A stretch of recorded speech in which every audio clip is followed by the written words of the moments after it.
સમાચારની શરૂઆત કરીશું મોરબીથી। મોરબીના જેતપર ખાતે ઉપવાસ પર બેઠેલા નિલેશ એરવાડિયાએ રાજ્ય સરકાર પર આંદોલનને તોડી પાડવાના ગંભીર આરોપો લગાવ્યા છે।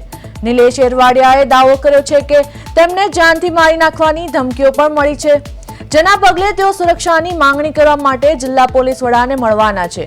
વધુમાં સોશિયલ મીડિયા પર હકાબા સાથેનો એક ઓડિયો પણ વાયરલ થયો છે।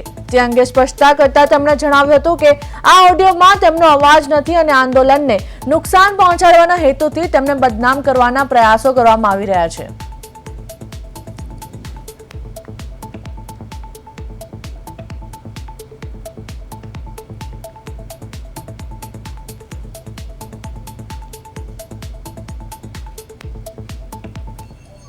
હકાભાઈએ જે બ્લેમ કર્યો છે એવા બ્લેમ તો આ આંદોલનને તોડવા માટેના અનેક આવવાના છે, કારણ કે છેલ્લા 10 દિવસથી અનિયન ચહેરાઓ, માફિયાઓ ભારતીય જનતા પાર્ટી દ્વારા આ આંદોલનને તોડવા માટે, વીખવા માટે ઉતારી દીધા છે।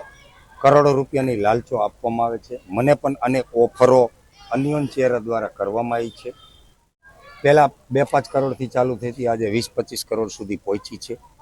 આ ઓફરો નહીં સ્વીકારાતા ત્યારબાદ ધાક ધમકીઓ પણ આવી છે કે જોઈ લેશું, આમ કરી નાખશું, ટાંટિયા તોડી નાખશું। ત્યારબાદ એવી વાત મારી નાખવાની અનિયન ચહેરા દ્વારા વારંવાર ધાક ધમકીઓ પણ આપવામાં આવી છે। આપના મીડિયા માધ્યમથી મેં ઘણી બધી ચેનલોમાં આજથી 5 દિવસ પહેલાં આ મેસેજ આપેલો છે કે મને એન્કાઉન્ટર કરવાની છેલ્લે કે સરકાર દ્વારા તમારું એન્કાઉન્ટર પણ થઈ શકે છે, આવી ધમકી છે।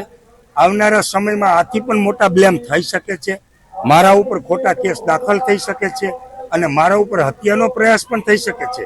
તો ટૂંક સમયમાં જ હું મોરબી એસપી સાહેબને મારા પ્રોટેક્શન માટે હું આજે જ બપોર પછી પ્રોટેક્શન માટેની અરજી કરવાનો છું અને મારું પ્રોટેક્ટ હોય છે। એટલે હકાબાના જે બ્લેમ છે એ એની જગ્યાએ છે ને એથી મોટા બ્લેમ હજી આવશે આ આંદોલનને તોડવા માટેના। એ એફએસએલ કરી શકે છે, એફએસએલ કરી શકે છે, કેસ કરી શકે છે।